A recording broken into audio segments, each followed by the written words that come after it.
Hello everyone, welcome to my YouTube channel. My name is Shweta and currently I'm a second year BSc Nursing student in Government Medical College Jalaun. आज की video में हम बात करने वाले हैं total 4 years का BSc नर्सिंग में कितना खर्चा आता है. अगर आप प्राइवेट कॉलेज से करते हो तो कितना खर्चा आता है एंड अगर आप गवर्नमेंट कॉलेज से BSc नर्सिंग करते हो तो पूरा 4 साल में आपका कितना खर्चा आता है, जिसमें मेस फीस, आपकी ट्यूशन फीस और टोटल जितना भी ओवरऑल खर्चा होता है इन सबकी हम बात करेंगे. Let's start the video. First of all देखो, फर्स्ट ईयर में आपका ज्यादा खर्चा होता है कंपेयर टू और जितने भी ईयर्स रहते हैं. फर्स्ट ईयर में आपकी फीस ज्यादा लगती है और सेकेंड ईयर में, थर्ड ईयर में, फोर्थ ईयर में जैसे जैसे आप जाते जाते हो ये फीस रिड्यूस होती रहती है. ऐसा नहीं है कि फीस बढ़ती है, फीस धीरे धीरे कम होती है. आपकी सबसे ज्यादा फीस लगती है फर्स्ट ईयर में. ये चाहे आप गवर्नमेंट की बात ले लो या फिर प्राइवेट की बात ले लो, दोनों में ही आपका फर्स्ट ईयर में सबसे ज्यादा फीस लगता है. ठीक है, अब हम बात करें कि फीस कितनी लगती है एंड स्कॉलरशिप का क्या रहता है. तो सबसे पहले जैसे आप गवर्नमेंट कॉलेज में पढ़ रहे हो तो फॉर एग्जाम्पल मैं यूपी की बात कर रही हूँ. जैसे यूपी में अगर आप किसी गवर्नमेंट कॉलेज से बीएससी नर्सिंग करते हो तो आपकी फर्स्ट ईयर की फीस, अगर आप किसी एवरेज कॉलेज से करते हो, एवरेज मेडिकल कॉलेज से, मैं बहुत ज्यादा पॉपुलर या फिर जो बेस्ट कॉलेज हैं उनकी बात नहीं कर रही हूँ, best college in the sense जैसे कि केजीएमयू हो गया आपका, ठीक है, एसजीपीजीआई होगा, तो यहाँ पे फीस थोड़ी ज्यादा लगती है. तो मैं उसको साइड में रख के आपके जो एवरेज कॉलेज हैं उनकी बात कर रही हूँ. जैसे कि जीएमसी हो गए, जितने भी जीएमसी हैं, या फिर जीएसबीएम कानपुर हो गया, तो ऐसे जो एवरेज कॉलेज है मैं उनकी बात कर रही हूँ. तो यहाँ पे आपका कितना खर्चा आता है, तो एवरेज आपका 80 to 90 के लग जाता है एक साल का, जिसमें आपका हॉस्टल फीस इंक्लूड रहता है, मेस फीस इंक्लूड रहता है और आपका जो ट्यूशन फीस होता है वो इंक्लूड रहता है. ट्यूशन फीस यानी कि कॉलेज में जितने भी अदर खर्चे होते हैं वो सारे मिला के आपका 80 to 90 के पड़ जाता है फर्स्ट ईयर का. ठीक है, अब हम बात करें सेकेंड ईयर की. तो सेकेंड ईयर में देखो, जैसे आपका फर्स्ट ईयर में फीस सबमिट होता है 40 के, वैसे ही सेकेंड ईयर में आपका 32 या 31 ऐसा लगता है और उसी के अकॉर्डिंग आप मेस का भी जोड़ लो.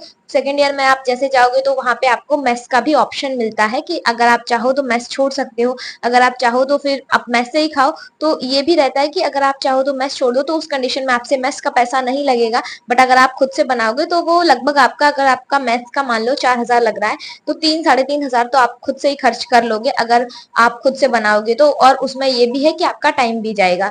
तो फिर उस सबको मिला के भी आपका ऑन एन एवरेज खर्चा उतना ही पड़ता है आपका. जैसे मैंने फर्स्ट ईयर का आपको 80 to 90 के बताया, सेकेंड ईयर का आप मान लो कि आपका वही 70 to 80 के. ठीक है, 10-15 हजार रुपए का अंतर आता है. ऐसे ही आप अपना थर्ड ईयर का एंड फोर्थ ईयर का वो मिला लो. और अगर मैं यूपी की बात करूं तो यहाँ पे कोई भी स्टाइपन नहीं मिलता है आपको, जो आपकी इंटर्नशिप होती है. तो बहुत सारे लोगों को लगता है कि हम इंटर्नशिप करेंगे तो उसमें हमें जो पैसे मिलेंगे उससे हम अपने लास्ट ईयर का खर्चा चला लेंगे.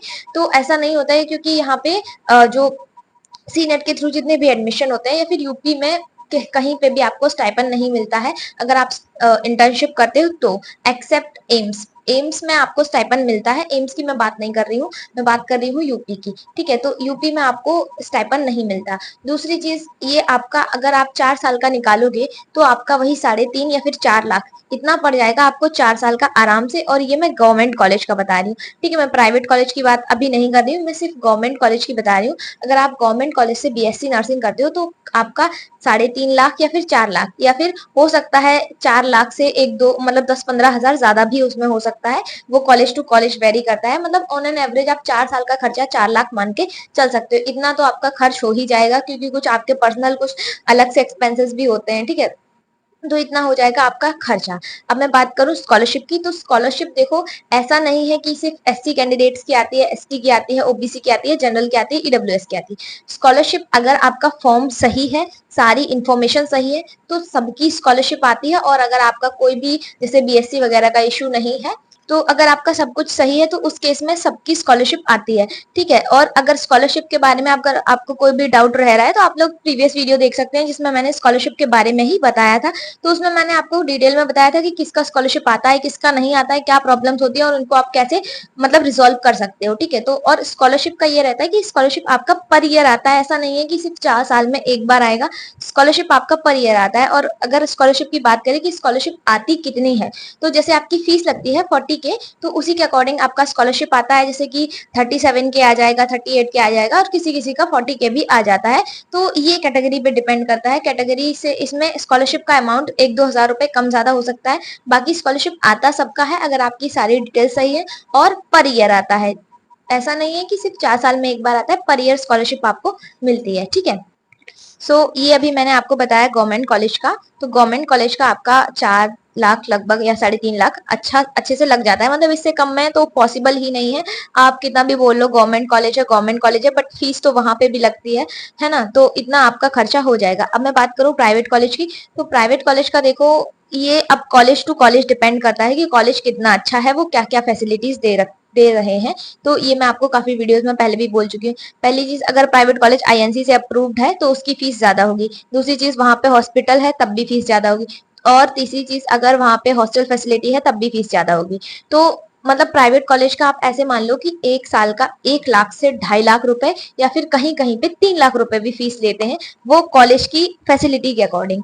तो आप इतना, अगर आप प्राइवेट कॉलेज में पढ़ रहे हो तो आप इसका मल्टीप्लाई कर सकते हो, मतलब अपने 4 साल के हिसाब से, मतलब 10 से 12 लाख रुपए आपका प्राइवेट कॉलेज में आराम से लग जाएगा, अगर आप एक प्राइवेट कॉलेज से बीएससी नर्सिंग करते हो तो, ठीक है। और ये मैं आज की डेट में बात कर रही हूँ, अगर कॉलेज आपका थोड़ा सा भी अच्छा है, प्राइवेट कॉलेज आईएनसी से अप्रूव्ड है, तब आपकी इतनी फीस लग जाएगी। अब अगर आपको कोई बोल रहा है कि हम 60,000 लेते हैं 1 साल का, या फिर हम 1 लाख रुपए लेते हैं 1 साल का, एंड हम आपको इतनी इतनी फैसिलिटीज प्रोवाइड कराएंगे, ये करवाएंगे वो करवाएंगे, तो इतने कम में ना कोई कुछ नहीं करवाएगा। वो लोग समझ लो आपको बेवकूफ बना रहे हैं, क्योंकि इतना तो आपको गवर्नमेंट कॉलेज में इससे ज्यादा लग जाता है, तो आपको प्राइवेट कॉलेज कैसे इतने कम में इतनी ज्यादा फैसिलिटीज दे सकता है।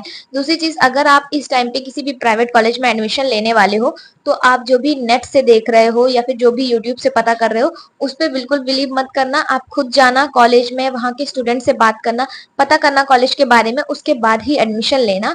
और आईएनसी का अप्रूवल आप जरूर से चेक कर लेना। तो इतना खर्चा रहेगा आपका प्राइवेट कॉलेज का। मैं कुछ झूठ नहीं बोल रही हूँ, कुछ हवा में बात नहीं कर रही हूँ, बट आपका हाँ इतना 10 से 12 लाख रुपए आराम से लग जाएगा, अगर आप किसी अच्छे प्राइवेट कॉलेज से बीएससी नर्सिंग करोगे, ऐसे कॉलेज से जहाँ पे आपका कुछ, मान लो आगे भी आपकी अच्छी पढ़ाई हो रही है तो आगे भी आपका जॉब स्कोप बन जाए, तो ऐसे कॉलेज से अगर आप बीएससी नर्सिंग कर रहे हो तो आपका 10 से 12 लाख रुपए आराम से मतलब लग जाएगा। और अब हम बात करें स्कॉलरशिप की प्राइवेट कॉलेज में, तो प्राइवेट कॉलेज में देखो स्कॉलरशिप अच्छी खासी आती है। मतलब एक मेरी फ्रेंड है जो कि प्राइवेट कॉलेज से ही कर रही है बीएससी नर्सिंग, एंड वो उसका कॉलेज काफी ठीक ठाक है, तो उनकी 1 साल की फीस लगी थी 95,000, मतलब 1 साल की फीस, जिसमें केवल फीस था, ना हॉस्टल था और ना ही कुछ अलग से, ठीक है। तो मान लो आप उसकी 1 साल की फीस लगी थी 95 के, तो उसके हिसाब से उसकी स्कॉलरशिप आई थी 60 के, ठीक है। एंड वो एससी कैटेगरी से बिलोंग करती है। तो ये फिर मैं आपको बता रही हूँ, जैसे कि अब कैटेगरी कैटेगरी थोड़ा सा डिपेंड करता है। अगर उसका 60 के आया है तो किसी का जो ओबीसी कैंडिडेट्स है उनका 59 के, 58 के या फिर 57 के ऐसे स्कॉलरशिप आ जाता है। तो प्राइवेट कॉलेज में भी अगर अच्छा कॉलेज है या फिर आपका सारा डॉक्यूमेंट सही है तो स्कॉलरशिप वहां भी आती है, एंड गवर्नमेंट कॉलेज से ज्यादा स्कॉलरशिप आती है प्राइवेट कॉलेज में। मोस्टली आपकी फीस के अकॉर्डिंग ही आती है, जितना फीस वो लोग चार्ज करते हैं, जितना आपका वो रिटर्न में देते हैं ना फीस, उतना तो स्कॉलरशिप आपका आता ही आता है, ठीक है। बाकी जो अदर एक्सपेंसेस वो लोग नहीं इंक्लूड करते हैं, तो वो आपका स्कॉलरशिप में इंक्लूड नहीं होता है। तो ये हो गया प्राइवेट कॉलेज का। आई होप आपको ये क्लियर हो गया होगा प्राइवेट कॉलेज में और गवर्नमेंट कॉलेज में क्या अंतर रहता है, मतलब बीएससी नर्सिंग अगर आप करते हो तो कितना खर्चा होता है। ये था टोटल प्राइवेट कॉलेज का फीस और गवर्नमेंट कॉलेज का फीस। गवर्नमेंट कॉलेज का फीस 4 लाख लगभग समथिंग आपका लग जाता है, अगर आप किसी एवरेज कॉलेज से कर रहे हो। उसके बाद अगर आप गवर्नमेंट कॉलेज में भी अच्छे कॉलेज से कर रहे हो तो ये 5 से 6 लाख रुपए लग जाता है आपका साल का, ठीक है। और प्राइवेट कॉलेज का 10 से 12 लाख रुपए आराम से लग जाएगा, अगर प्राइवेट कॉलेज आपका थोड़ा सा भी अच्छा है तो, ठीक है। आई होप आपको ये क्लियर हो गया होगा। इसके अलावा आपको कोई भी डाउट है प्राइवेट और गवर्नमेंट कॉलेज से रिलेटेड तो आप लोग कमेंट बॉक्स में पूछ सकते हैं। मिलते हैं नेक्स्ट वीडियो में। Bye bye.